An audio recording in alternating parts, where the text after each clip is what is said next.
प्रयोग केले गेले आहे, मुळात सातत्यानं बसलेले आहे. तिथं कोणताही नाच गाण्याचा कार्यक्रम नाहीये, कोणत्याही प्रकारचे लेझर वेझर सारखे लाईट नाहीये, कोणत्याही प्रकारचे दारूचे फार मोठे भंडार नाही आहे. जे शेकडो माणसं असतात त्याला रेव पार्टी म्हणतात, असं माझं मत आहे, माझा समज आहे. पोलिसांनी याचाही खुलासा केला पाहिजे की 7 जणांचा रेव पार्टी होऊ शकते का? ते प्रायव्हेट पार्टी असेल त्याच्या संदर्भात पोलिसांना अशा स्वरूपाचं रेव पार्टीचं स्वरूप देणं अत्यंत चुकीचं आहे असं माझं मत आहे. मुलाकरण खडसेंना बदनाम करण्यासाठी हे चाललेलं आहे. कारण अलीकडच्या कालखंडामध्ये अनेक प्रकरणं मी वारंवार सरकारचे बाहेर आणतोय. रोहिणीताई वारंवार सरकारवर हल्ले करतायत. यांचं तोंड कसं बंद करून टाकायचं, यांना बदनाम कसं करायचं यासाठी रचलेलं आहे षडयंत्र आहे. तुम्ही म्हटलात की तुम्ही बोलता किंवा रोहिणी खडसे बोलताय, या सगळ्यांचा तुमच्या या सगळ्या बोलण्यावरती परिणाम होईल किंवा सरकारच्या बद्दल तुम्ही काही कमेंट करतात का? तुम्ही म्हटलं की तुम्ही बोलतात सरकारबद्दल, रोहिणीताई बोलतात, तर या सगळ्या प्रकाराचा तुमच्यावरती रोहिणीताईवरती काही परिणाम होईल? सरकारबद्दल तुम्ही काही भूमिका घेतात त्याबद्दल?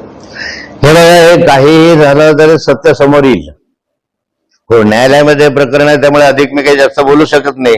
जे काही आहे ते सत्य समोर येईलच त्याच्या माध्यमातून. पण याचा अर्थ असा नाही आहे की आम्ही दबून जाऊ. हार लागण्याचा लढा चालू राहणार, जे सत्य आहे ते चालू राहणार, समाजासमोर आम्ही मांडणार.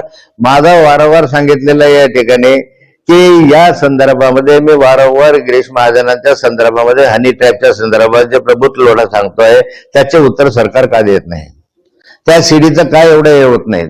मी स्वतः ती सीडी पाहिलेली आहे, त्याने मला ते दाखवलेली आहे. पण बार्गेनिंग मध्ये तो त्याने सांगितलं ते की मी दाखवलं होतं. प्रफुल्ल लोढांनी स्वतः सांगितलं, एक मिनिट, खडसेंनी दाखवलं होतं, त्यांनी सांगितलेलं स्वतः त्याची सीडी आपल्याकडे आहे.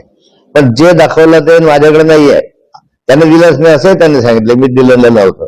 मग जे त्याने ते पाहिलेलं आहे त्याच्या संदर्भात चर्चा करावी, चौकशी करावी, तो भाग वेगळा. आता मी त्या भागावर बोलणार नाही. मी आज फक्त एवढ्या भागावर बोलेल की या ठिकाणी माझ्या जावयांनी हे सगळं व्हायच्या आधीच हे सांगितलेलं होतं की हे पाळत असे व्हिडिओ कॅमेरे आमच्याकडे आहे, तर त्याच्या चौकशा करा ना तुम्ही.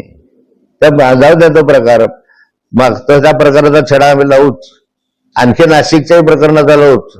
आणखी आमच्याकडे साताऱ्याचं प्रकरण एक आलेलं आहे हनी ट्रॅपच्या संदर्भामधलं, 2 माजी मंत्र्यांचं आणि एक मंत्र्यांच्या मुलाचं, ते आलेलं आहे. ते खात्री करू आपण, त्याच्या लोकल चॅनलला ते प्रकाशित केलेलं आहे. महाराष्ट्रावर अशा स्वरूपाचे चाललेले आहेत, कुठे येऊ नयेत मला प्रयत्न दिसतोय.